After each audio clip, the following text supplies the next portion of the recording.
All right, welcome into the Keep Prowling podcast today. I mean, sometimes, I have a very special guest, and I do. But today, it's a very special episode. We doing some end of season awards specifically for the Carolina Panthers. Mm-hmm. Now. That's a hard one to say, I think. It's a hard assessment to do, but hey, they played their tails off. What can you do? We got to learn, or we got to know. It's just the growing phase, right? Yeah. So we're starting back at the foundation. And there was still a little, even in struggle, there's still a little excellence in there. Still some hints of it. That's all you can ask. Still a little excellence in there. But I got my guy Lawrence Gilligan from WCCB News Rising. I'm the host, DJ Beal, and look. We're going to get into it, all right? As you guys are thinking, I know the wheels are turning up there, okay? I know they're turning. As you think, I'm going to go through the list, and then we'll go through them together. Sounds good. And we've had a couple of changes. Curious to hear your thoughts as well. Okay. Let me go through this list real quick. Yeah. We'll talk about those changes we've had since the last time we got on. I know, man. And lots we'll give the people a chance to kind of just brew a little bit while we do. So we got MVP. Right, of course, the most valuable player or person in this kind of scenario. You got Offensive Player of the Year, Defensive Player of the Year, Coach of the Year, and Surprise of the Year. You may have some more because we had developed the list. I said this is a little too hard. I got to adjust a little bit. So I know. We'll see what you got. Also, but I know before we got going, we're talking about this coaching search, this GM search, and how big of an offseason this is going to be for David Tepper. I don't know about you guys out there, but is this the biggest offseason in David Tepper's regime as the owner? I think it is. Hands down. Yeah, so he's made some decisions. Of course, you got Dane Morgan as the GM, former player, played on that Super Bowl team. But also, you got Dave Canellis, that young offensive mind that we've talked about, that we've wanted, that we've been like, this is what we need. We need something a little different. We need you to take a shot in the dark. We need you to take a chance here, David Tepper. And he did. He did. You got to give him a little bit of credit because he did. He did. You have to. Sometimes you try to reinvent the wheel, or you just can't do it. You have older head coaches and things like that have the experience, and then sometimes you have the Sean McVays of the world. Guys like that you're like, who was this guy? He was the guy behind the guy behind the guy, right? And you're like, okay, cool. So he gets a chance. Why not him? So to wait and see. It's exciting, man. It's good to see young, fresh blood coming in. Hopefully, a fresh mentality. And I do like the mentality of both Dave and Dan saying that, hey, like they want to win and they're hungry to win, and they want guys in the locker room that feel the same way. So that's going to be huge. And it seems like it's interesting. They come from two different sides of the ball, right? Yeah, like. That's good. Dave Canellis is an offensive mind, right? He's going to be able to kind of groom this offense a little bit, but we know Dan Morgan is going to – he's already said, like, I mean, I know I got Campbell over there in the Lions. He's like, I'm going to rip some kneecaps off and bite some kneecaps out. Right. Dan Morgan might be from the same blood, okay? Yeah. He might be from the same bloodline, all right? He's got that fire. He does, yeah. and it's just very interesting, man. I feel like anytime you get something new, whether it be a new quarterback – whether it be new players, whether it be especially new personnel, new front office guys, you start to think like you start to get this little like a little bit of an excitement just because it's new. It's hopefully it's out with the old, in with the new. And this is, at first I think with Dan Morgan, a lot of people were like, well, it's an in-house hire, right? He played for the team, he's the guy type situation where you're concerned, but then you bring in Dave Canellis, which is kind of completely out of right field. Right. Especially considering what has went down, up north a little bit with Bieniemy. Yeah. And that situation with him not returning to Washington. I know. It makes you think now, albeit Washington, I think, probably did it right to a certain degree because they keep. If you feel like Bieniemy is a commodity, you keep him away from everybody else because everybody else is hired. Right. But and I keep forgetting about this, but there's also that offensive coordinator spot that maybe Bieniemy could step into possibly. You never know. It depends on – that's the thing too, because they all have certain philosophies and what they want out of production and certain schemes and how they want to attack on offense and things like that. And if it's something that you're like, I'm not really into, don't do it. Yeah. No one's telling you to. No one's forcing you to do it, right? So we'll have to wait and see. That name. I mean, hey, when I saw him being released, I was like, wow. I was shocked. He's worked with an interesting kind of cast of quarterbacks, both of these guys. Yeah. So when you think about Dave Canellis, and him and Dan Morgan, of course, have the connection with Seattle and Pete Carroll and all that too. But when you think about Canellis, he's worked with Geno Smith. I mean, Geno Smith was floundering in the league, it felt like. Right. We didn't know what Geno Smith was going to be. We thought, maybe he's going down that bust territory. Yeah. But now he's, been a 2-year starter. He's rejuvenated his career, for sure, hands down. Happens. Baker last year, about to get an extension off of being coached and helped out by this guy. Yeah. And so it's one of those things where you're like, it's funny because you see Baker, they're making the playoffs and things like, you're like, oh, man, the Panthers had that guy. Like, what happened, That Baker Mayfield was not the same that we saw in Tampa. Right. You know what I mean? Completely two different guys, So it's good to see his success and also good to see that, Dave Canellis is a guy that has worked. He's helped quarterbacks turn the corner and have those light bulb moments. Yeah. And the emphasis is the offense. The emphasis is Bryce Young, right? I mean, you drafted a quarterback no matter what. If it was going to be C.J. Stroud, right? It doesn't matter anymore. We're with Bryce, so we got to stick by his side, right? So now you need a guy who can mold him and put him and guide him into the right way. Right. And I think, too, the other interesting thing is, from what people have said about Geno Smith, from what people have said about Baker Mayfield, those things haven't necessarily been said about Bryce Young yet. Right. So he's still young. He's still got time. Yeah. And I think people would venture to say, now, let me know what you guys think about this in the comments, but I think people would venture to say that Bryce Young is probably, raw talent-wise, is more talented than Geno is at this point in his career, as Baker is at this point in his career. So, that shows a lot of upside, too, that I think sometimes we might forget about with a guy who has only been a one-year coordinator. Yeah. But I think there's a lot to unpack, and I think it'll be interesting because I was talking about it before. Dan Morgan will get his shot at showing what he can do first because, of course, you got free agency and you got the draft and all that before you ever put players on the field. Yep. It's good, and I think it's good that they kind of got the hiring phase out of the way. And now they can move on to really nailing down who they have on their board player-wise. Right. You know what I mean? And obviously some personnel-wise too, right? Because a lot of it, some changes here and there, right? That happens whenever you get a new head coach and GM. But yeah, now you have your board, and now you bring in your head coach, and now you have that debate. I'm like, oh, well, what do you see in this guy versus that guy? And then you come together. So it's good. It's a good young hire on both sides. Hopefully these guys can age into their roles, and turn the Panthers around. Yeah, we'll definitely see. And I know. I'm excited to see what happens as it comes along, because it's interesting. When you think about where the Panthers finished this year, right? You're like. You think about Baker, right? Like the Browns, worst team in the league. They get the number 1 overall pick. Right. It's a slow turnaround, but they finally do turn it around. Yeah. Like the time that it takes, is one of those things where it's like you see that little bit of a spark. And I think we saw that this year. I think so too. I think the win-loss record doesn't do you any good, any justice. But I think at the same time, like, I think there is a difference between this team being 2-15 as they finish. If they were 8-8 and still played the type of football they did, where they made it look good, but they found ways to win games, I think they're thinking a little bit differently. Oh, for sure, hands down. And maybe if they don't start out slow and things like that, and things snowball, maybe Frank Reich still has his job. Yeah. Who knows? Who knows what could be? But here we are, turning the page and hopefully to a successful, 2024 season. Man, I think.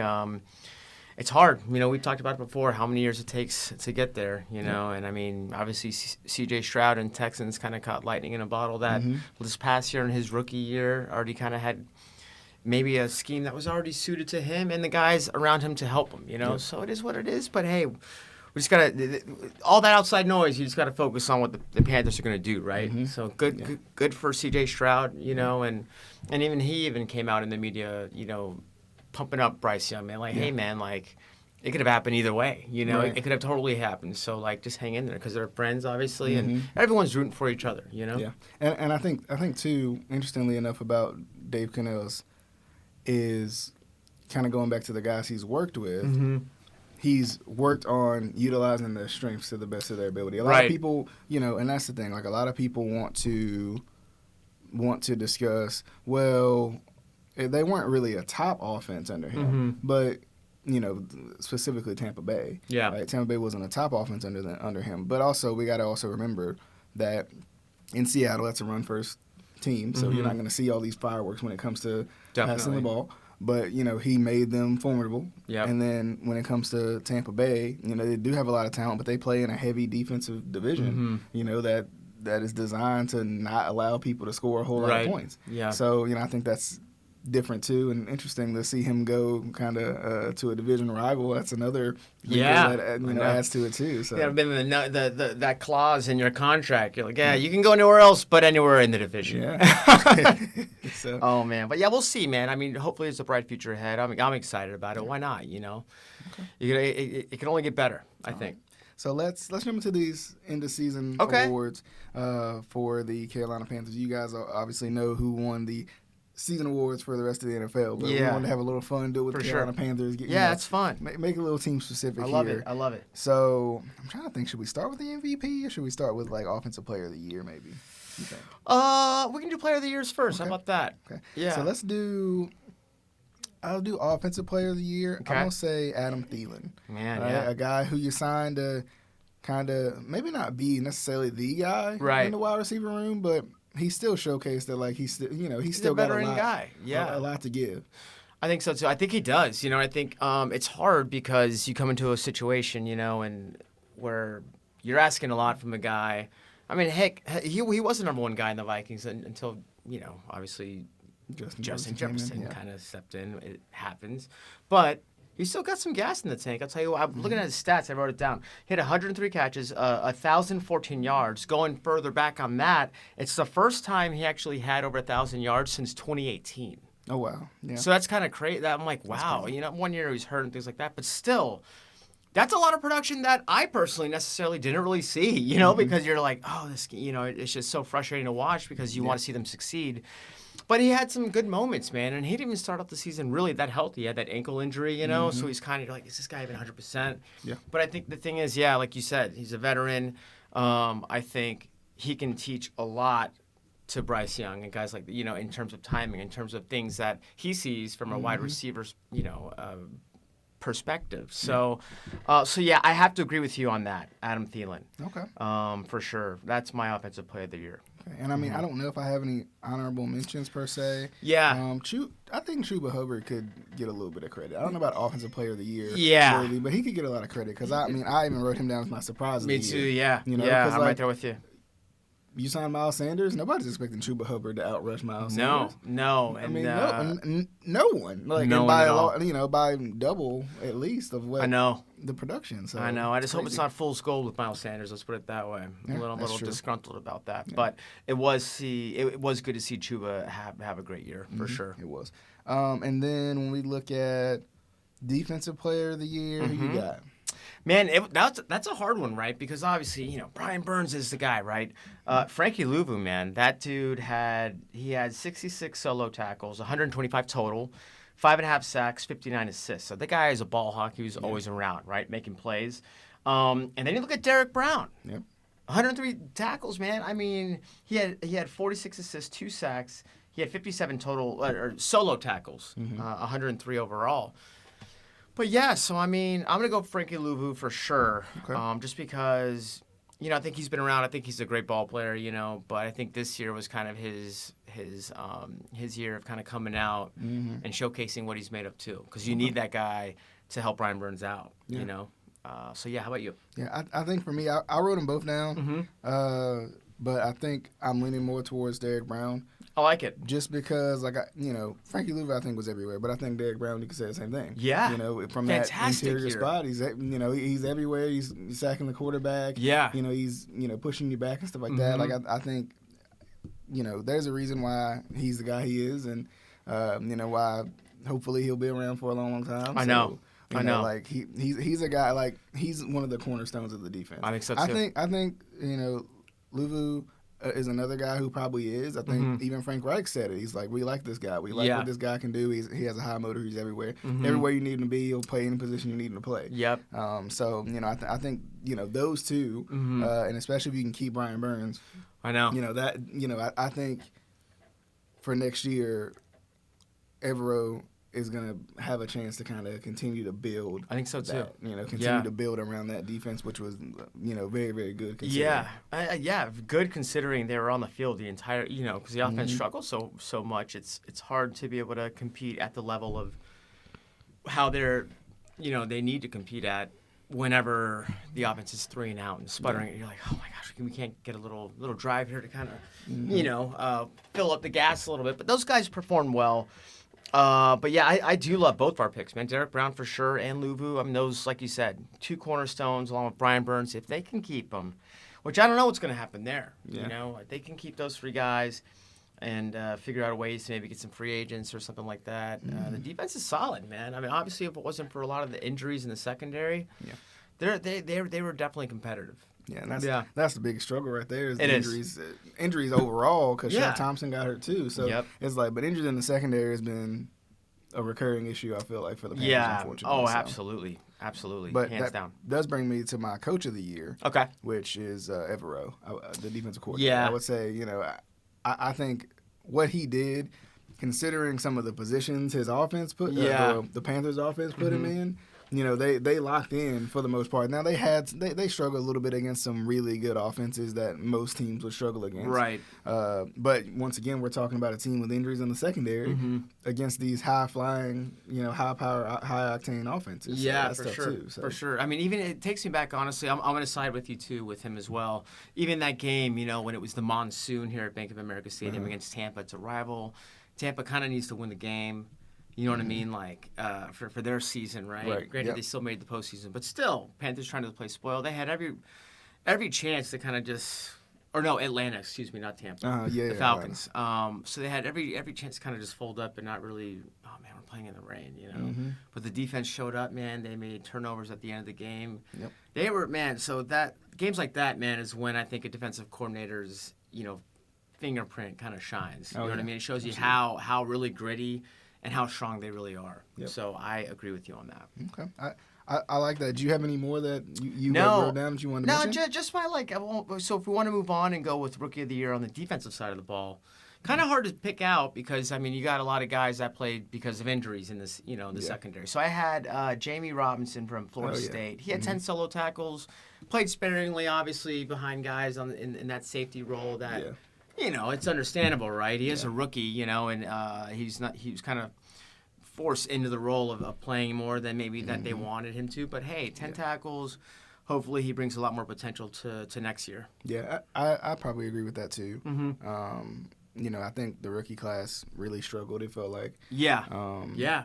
Overall, kind of being thrown into the fire a little bit. But I will say, kind of like you said, he made plays when he could. Yeah, it is what it is, man. It's hard. I can only imagine trying to learn on that curve. You go from practice squad elevated to a completely different speed, and no one it's a completely different game. So sometimes you got to learn on the fly, and that's good game experience, though, too. It is a tough year in terms because we want to win, right? But at the same time, guys get hurt, and you got guys like here that are getting that game experience, right? That you need to have that depth. Yeah. That's why there's a depth chart. That's true. Yeah. So.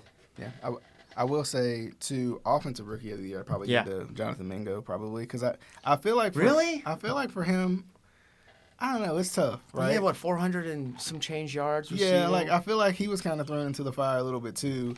And, he had some ups, he had some downs. Yeah. But, I mean, if I think about anybody else, I mean, you got Chandler Zavala, who played a little bit on the O-line during some injuries, but I don't think he necessarily played well either. No, it's Bryce hard. Young obviously didn't play well. Yeah. But, I mean, I think if anybody was thrown to the fire more than anybody, it probably was Bryce Young. For sure. Right? With changes of offensive coordinator, just... That's why he's been Rookie of the Year on the offense. I wrote it down, 62 sacks. Yeah. Okay? I'm glad he made it out alive. Let's be realistic here. He didn't get hurt. That was, a couple of that one injury earlier, I think, against the Saints he suffered home, that home night game. Other than that, though, it was shocking, honestly, to see him get up after some of the sacks he did endure. That you're like, oh my gosh, because it is a franchise quarterback. And it's hard because it's like, well, he is the future. Yeah. But when do we kind of take him out of that because you don't want him to get hurt, especially at the end of the year when you don't have anything to play for. Yeah. You're not even playing for a first-round pick, right? You know? Yep. So that's my rookie of the year, just because, I mean, he threw for over 2,800 yards, 11 touchdowns, 10 picks. He was, though, in passer rating, 73.7, which ranks 32 out of 32. Oh, wow. Yeah. But that kind of goes in contrast with who did he have to throw to, let alone the time he had to throw, right? Yeah. So it's a tough first year, man. I mean, it is what it is. You know what he did in college. He played for Alabama, one of the best programs in the country. The guy's no chop liver. You know what I'm saying? The guy can ball. Now it's time for the head coach and the GM to get him some real weapons. I hate to sound like that or say, I don't know these guys, obviously, but I do want to see them win, you know. I'm not saying you have to get, and maybe that comes down with scouting and things like that too. I don't know. Who knows, but we'll have to wait and see. Yeah, we will. Because, I mean, I think it's a good one too because he was kind of thrown in a tough situation. Yeah. I think he will be this team's MVP year after year after year I hope after so. year. I hope so, man. I really do. I think it was just a rough start and a rough situation for a lot of these guys. It's growing pains, man. I mean, to endure that first season, man, gives you a bad taste in your mouth. Yeah. But I think a guy like that has that true competitive nature that it's only going to make him stronger and better in the end, Yeah. So I'm hoping that's the case. I think it will be the case, but the front office has some work to do. Yeah. So what do you think about MVP for the Panthers this season? Oh, man. I mean, Eddie Pinheiro. Hey. You have him on there? I got Let's him. go, Look, Eddie. he won some games for this He team. did, man. He Both did. of them, literally. Yeah, actually. Actually. So, I mean, I think overall, you're not going to throw Eddie Pinheiro in the MVP discussion overall, right? Yeah. But and you hope you don't have to if you're a good enough team. But, I think he deserves a lot of credit for what he did for this team and, winning a couple games here and there. He had some big-time kicks, He had some that he missed, obviously, I think in Seattle. But he got him back, though, too, it's a tough position, too, So obviously every kick critical, but given the circumstances of the amount of pressure he had to kick, even these smallest field goals, you've seen it go wide right, go left easily. He came through, man. So, tip of the cap to him for sure. Yeah, I love that. I would also say the fans deserve the MVP award for just sticking around and, being frustrated, voicing your opinions, but at the same time, some of us were still out there, Some of us were still, they were still, right. I know. I wish it was, some of those games, though, man, I'll tell you what, the away team had just, obviously you host the Niners and Cowboys. Teams like that have long-running history. Of course, it's hard. It's hard. They're going to come. No matter what, they're going to come, But, man, that's the thing, too. The Panthers, I think the city and true Panther fans are going to stick by this team no matter what. And that's what you have to do. I mean, I'm a Panthers fan because I live here. I've embraced the fact that I want this team to succeed for sure. I'm also a Raiders fan, and I've seen them endure almost the same thing. So I'm like, all right, here we go again. But it's okay, though. It's okay. It's just a matter of hopefully, man, be competitive. I still think the NFC South is winnable. Yeah, I really do. It is. Yeah, it's so winnable. It'll be, and especially as things go along. And even in the free agent market with some of these guys, like Mike Evans, he's out there possibly, right? There's guys in the division that you got to think about. But. I know. I don't know. I don't. If you're Mike Evans, you got to probably stick with Tampa Bay, especially after last year. Now, maybe if they don't make the playoffs, maybe it's a different conversation because he's getting older, and I would think he would want to get back to a Super Bowl, right? Because that's what you want to do. So you wouldn't in the go twilight to of your career. Maybe a Kansas City where you might have a better chance at getting one. I mean, I don't know how Mike feels about playing in the cold and stuff, but that ain't for me.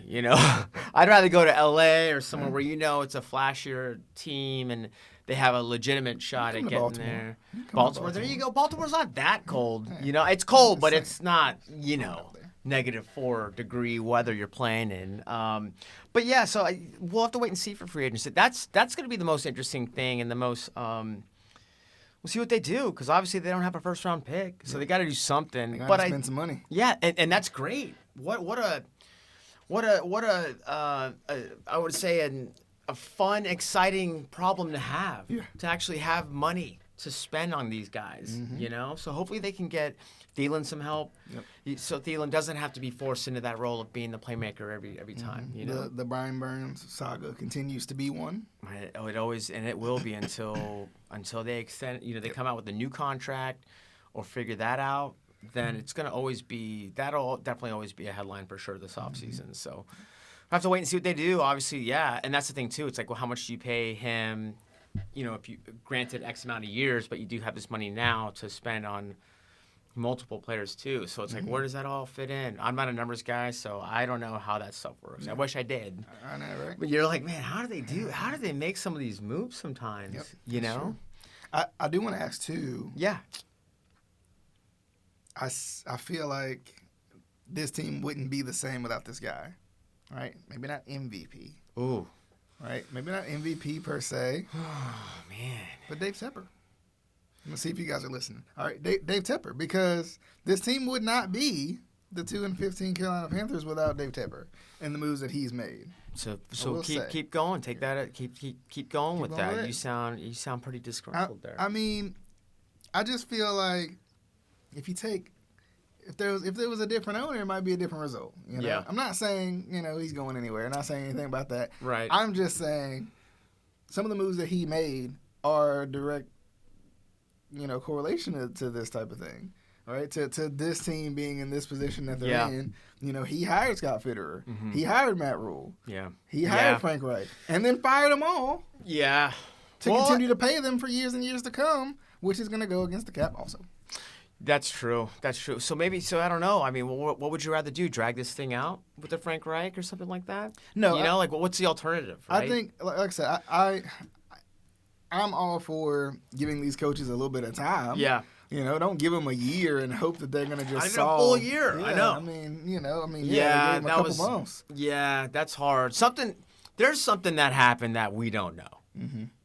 Something happened between management and the coaching, and it could be even a combination of that, and maybe Frank Reich didn't jive with the locker room. Who knows? You know, and you couple that with the pressures of winning. I'm sure those conversations didn't go well. Yeah.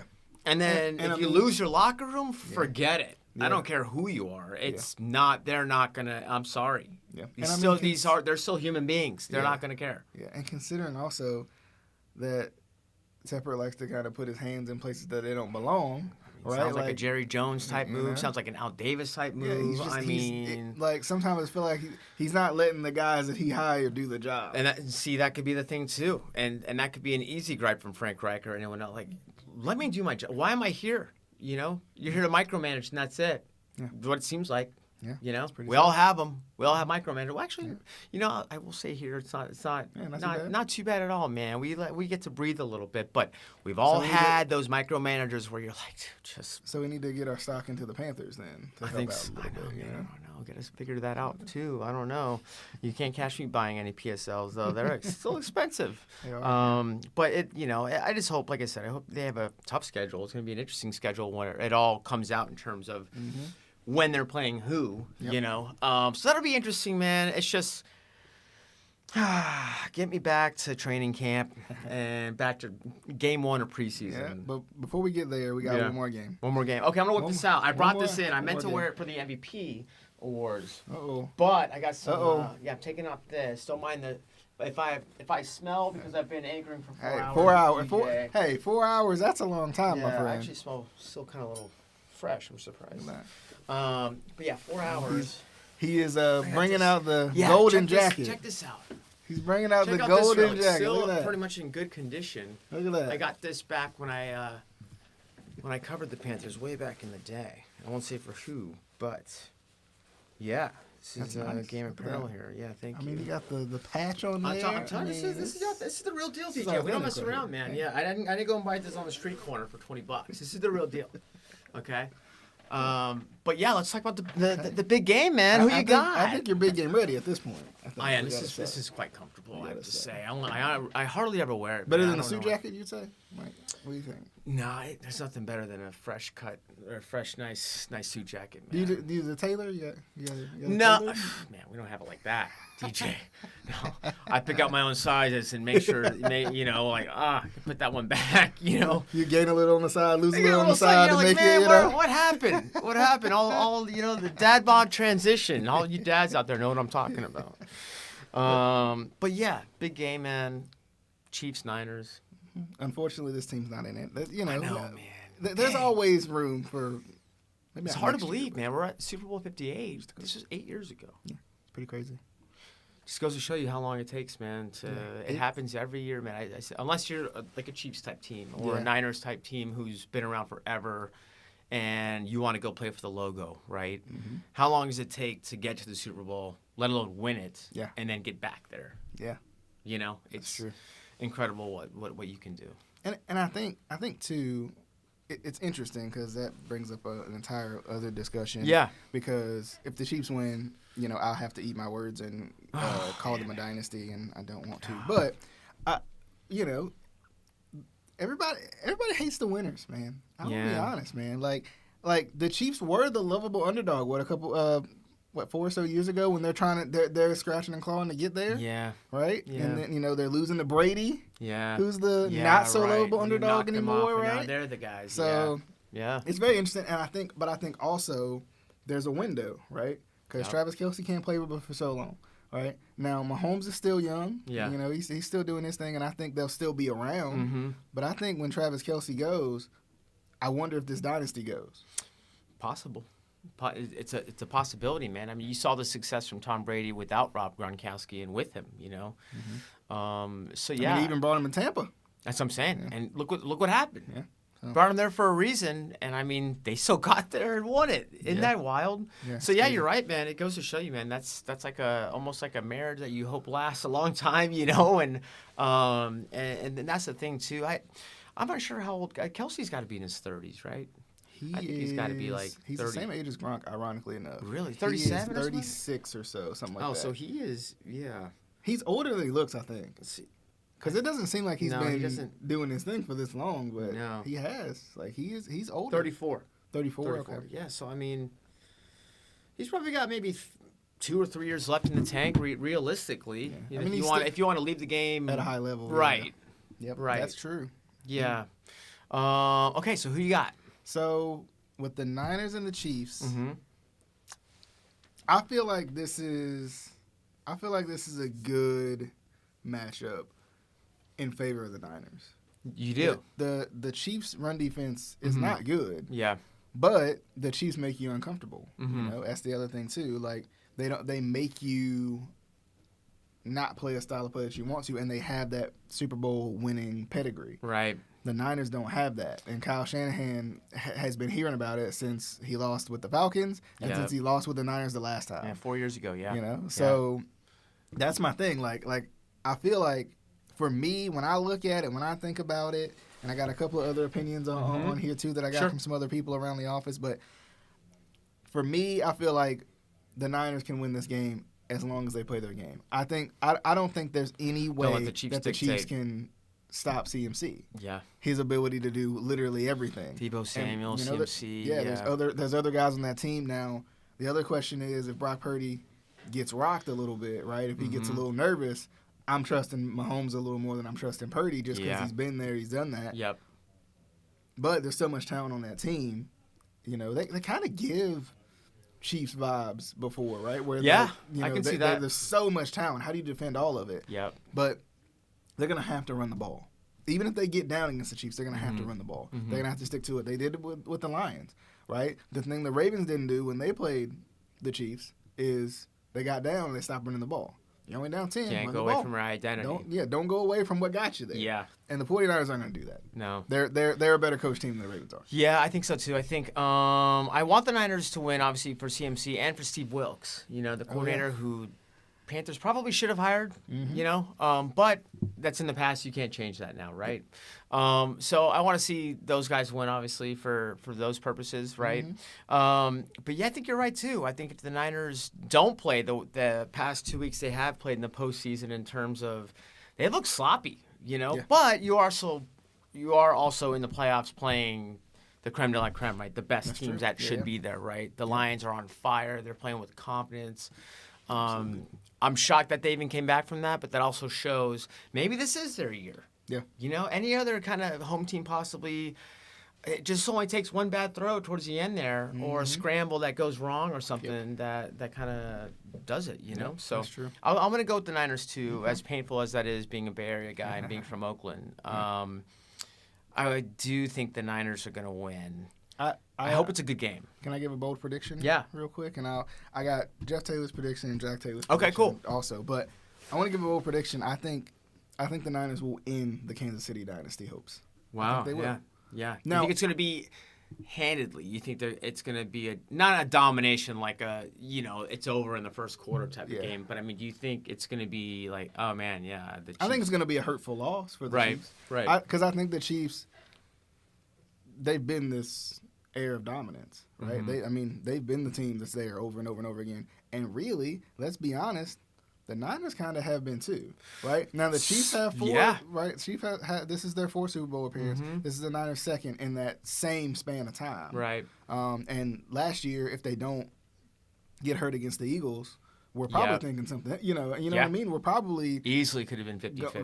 Going at it again. Yep. You know. Yep. So we're going Hogan Andre. You know what I mean? Yeah. Like, that's. No, you're right, man. Yeah, that's a great analogy too. I agree with you 100%. They've always kind of been to the dance, you know. It'd be different. Very consistent. Yeah, it would be a different conversation if the Lions beat them and it's the Lions versus the Chiefs. Well, then, I mean, my goodness, what do you expect is going to happen? Yeah. But yeah, so I'm right there with you, man, for sure. Yeah, they've sneakily been a very good football team for 5-6 years. Yeah, that's true. That's true. And Jeff Taylor, I asked him about it. He said the Chiefs' defense and offense has improved. The 49ers' offense will get the job done. He said CMC will be the wild card, which I agree. Yep. And he said Steve Wilkes' defense will shut down the Chiefs' offense. And it's funny you say that because when you think about the Chiefs' offense and how dominant they've been, shut them down, that can't happen. But look at what Baltimore did. Yeah. If Baltimore could score and not fumble at the goal line. Right. Oh, look, man. I thought he was in. Look, if all you got to do is keep going. Yeah. Right? Keep pounding. Mm-hmm. Keep pounding. Look, I love it. All right, I'm going to stop. Look, all you got to do is just keep playing your game. And you got it. Because the Chiefs, and that's the thing, like, luckily for everybody, for Chiefs fans, the game is not played on paper. And on paper, the Chiefs are not nearly as talented as probably any of the teams they play right throughout the playoffs. Yep. But the game ain't played on paper, so there you go. Right. It's like a mentality thing. It's the right play calling. It's being on the right side of a turnover. There's just so much that goes into it, and you're like, how is this, But yeah, you're right. You're exactly right. Yep. And then Jack Taylor, he said it's a coin toss, but kind of like, can go up. It's one of those games that they're evenly matched. Right. Obviously, they faced off before. He said it's a coin toss, but the Chiefs are always hard to count out. Right. He said they can make you uncomfortable. Look what they did in previous weeks with, 2 really good, high-powered offenses. Yeah. But he's hoping the Niners. He doesn't want to see us. He don't want to see the Swifties out there on the field. My gosh. Storming the field. Can you imagine? I know it. I know, man. I'm sorry. I just want to apologize that your Ravens couldn't get it done in Baltimore. But hey, I've been there for 2 weeks now. Okay. Hey, it's okay. I was there at the AFC Championship game when the Oakland Raiders hosted the Baltimore Ravens. And I'm like, oh, man, the Raiders are going to make it to the Super Bowl. I get to be at the AFC Championship watching my team. And it was over in, I want to say the first or second quarter when Tony Siragusa fell on Rich Gannon. He came out and said he did it on purpose to hurt him. Broke his collarbone. And we had to rely on Bobby Hoeing the rest of the way. Early. Yeah. And at that time, the Ravens defense was lights out. Yeah. So I remember the Raiders had them 3rd and long and then a streaking Shannon Sharp across. Because we're on this end zone looking this way. So you can kind of see the plays develop, which I love sitting at that angle. I don't like sitting on the sideline. Yeah, so you can see the plays develop.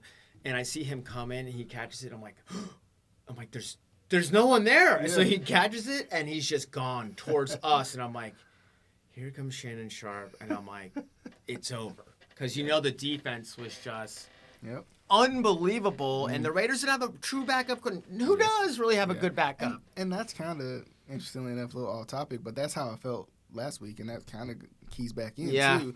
Like, if you can find a way to shut the Chiefs down, Mm-hmm. that's kind of all the Ravens needed. Also, was just that one score to just change the tide. Yeah. And I think that's going to be kind of the pendulum that we're going to be swinging on Sunday. Is like, if the Niners do get down, Mm-hmm. right, or whatever it may be, or they find some struggles offensively, they can just get that one score to find their way back in. And I mean, I wouldn't be surprised if it's CMC doing the scoring. It's going to have to be. I mean, you have to have Brock Purdy has to play the best game of his career on Sunday for them to win. And I Hands down. almost think, like, when you say the best game, take what they're giving you. Yeah, right. The Chiefs are smart. They're opportunistic. They're gonna take away what you do best. Yep. Right, or they're just gonna try. And they're gonna bait you. They're gonna make you nickel and dime down the field. That's okay. Nobody. At the end of the day, Brock Purdy, you're in the Super Bowl. Yep. One game away from being a world champion in this league, right? From Mr. Relevant to world champion, right? So this is your moment. Play your game. Yep. Right? Don't fall into it. Yep. Don't fall into the trap of, well, Cam said I was a game manager, so I gotta. Yeah. No, be that. Because a Super Bowl ring, I hate to say this, but a Super Bowl ring on your finger looks a lot better than what Cam's got right now. And I hate to say that, but you'll have something he doesn't have. You shut up everybody you win this game. Mm-hmm. You shut up Chiefs fans. You shut up everybody who called you a game manager. And even if they do, who cares? I'll take a Joe Flacco-led Super Bowl and be a game manager all I want to. Who cares? They obviously gave you the job to manage the game, so manage the game. You know going into it what they want from you, what the expectation is. Yep. We'll see. We'll have to wait and see, man. We'll see how it goes. Lawrence, I appreciate you for coming by, man. It's always fun. Always a pleasure, man. We did the awkward we did thing. the thing, man. We did the been awkward. Too long. It has. Look, too long. that's what it is. Like, we out of sync. Yeah, we're out of sync a little bit, but I had to give you space after the Ravens. That's true. Yeah, I appreciate that. I had to send you my. I needed to go in the room and just be okay. It's okay. Trust me, man. Been there, done always that. next year, I'm still trying to heal from that AFC game, and that was 2000 and. I don't even know what year that was. The Ravens, they won that Super Bowl. I think it was over the Panthers. Yeah. Actually, that year. No, that's the Patriots. What year am I thinking of? The Giants? They went over the Giants? Yeah, it was like 05, 04, somewhere around there. I don't know. I'd have to dig it up and look. Well, yeah, because 04 maybe was earlier when... than that. It was earlier than that. It was 2000. 2001, maybe? Because I think I actually was in high school. I was in high school, and my parents let me stay in California for Christmas break. To watch it was 2001. I remember that because all my friends back when I was in New Mexico, they're like, how come you're not back at school? And I'm like, well, I'm staying for the AFC Championship because school got back into session that week before. And it was like, well, and my dad's like, this might be a once in a lifetime chance to watch them play in the AFC Championship at home. Oh, yeah. And how long has it been since? Yeah. It's been a long time. So, it's fun. Yeah, it's been fun. But hey, man, great time. I appreciate you. Of course. All right, man. Always fun. Hope you guys enjoyed the show. Remember to keep Prowling Podcasts on all major podcasting platforms. So check us out over there. Be sure to share the video as well. Subscribe if you haven't already. We're going to go ahead and get on out of here. Get ready for this big game. I'm sure there's going to be some good snacks going on. Buffalo chicken dip. I mean, all that stuff. Wings. I mean, I'm already fasting for it. Yeah, I'm already fasting. You gotta be ready for Monday. True, man. You see me sweating, and you know where you know exactly what I was doing. But definitely hope you guys enjoyed the show. This has been the Keep Prowling Podcast.